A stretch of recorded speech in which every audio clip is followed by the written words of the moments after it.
Заводот и музеј во Прилеп ја доби својата нова постојана поставка на роднокрајно музичко творештво, во која се застапени лични предмети на едни од најеминентните музички имиња кои што потекнуваат од овој крај.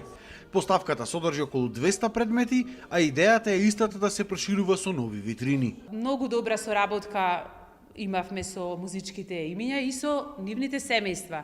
Некои дури идеа сами, а многу ни помогна и социјалните мрежи, искрено да ви кажам, нашата страница Завод и музеј Прилеп, значи, каде што јавно кажавме дека соработуваме со сите кои што сакаат, кои што имаат желба да донесат музички материјали од нивни роднини, пријатели, и некои имаше и такви. Значи, дојдоа, донесоа, соработувавме, се договаравме.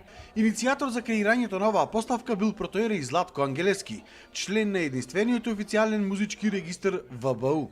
Во 2019 година остваривме средба со директорот на музеот Благој Атанасовски, кој со широко срце и драга волја ја прифати таа наша иницијатива и рече дека ќе ги преземе сите можности и правни регулативи во однос со Министерството за култура на Република Македонија да се направи ова, и јаве сум неизмерно среќен и благодарен. Во овие витрини се најдоа личните предмети на Блага Петреска, Пеце Атанасовски, Владко Стефановски, Ристо Бомбата, Гога Зафировски, Нина Спирова, Селимова Желчевски, Коста Смилевски, Илија Јанчулевски, Сале од Crossroad Blues Band, Бен Хур и многу други. Прилеп бил секогаш лидер во многу области, не само во музиката, али ова ми е посебно драго, бидејќи мене лично многу ми значи, и еве се што сум постигнала во животот ќе стои во ова витрина за Прилеп, за прилепчани, за мојот роден град.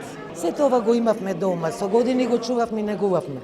Меѓутоа местото на неговата носија, на неговата гајда, на инструментите, на наградите е токму овде во музеот. Сакала ли судбината од тука замина, за да го шири фолклорот и убавата македонска песна Јоро, и последните моменти од животот ги помина овде во Прилеп. Многу сум благодарна во името на Ѓорги што се деси ова нешто, просто не е стварно.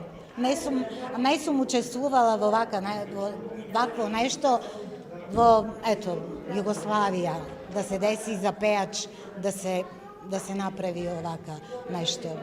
Ова не треба да застане тука. Треба да продолжи. Меѓутоа да се прошири на сите области. Бидејќи во Прилеп нема само даровити музичари. Има даровити и новинари, и инженери, и сниматели, и професори, и доктори, и така натаму, и така натаму. Идејата е прекрасна, меѓутоа не сме да застани тука. Мора да продолжи понатаму, Прилеп тоа го заслужува. Мојот татко Коста Смилевски, кој беше еден од најврвните, најдобрите флейтисти во бившите простори и во Република Македонија. Уште еднаш сакам да го поздравам овој гест и овој настан. Значи, за да се зачуваат овие дела, потребни се вакви настани, за да останат запамтени за идните генерации. Ова е единствена ваква поставка од овој вид во Македонија. Би сакал уште нешто, секој град да има овакво нешто, овакво катче музичко, инаку многу добра идеја како за град да има од сите аспекти, не само од музика, од сите уметности, све што значи култура, и да им посакам уште еднаш успех на колегите тука.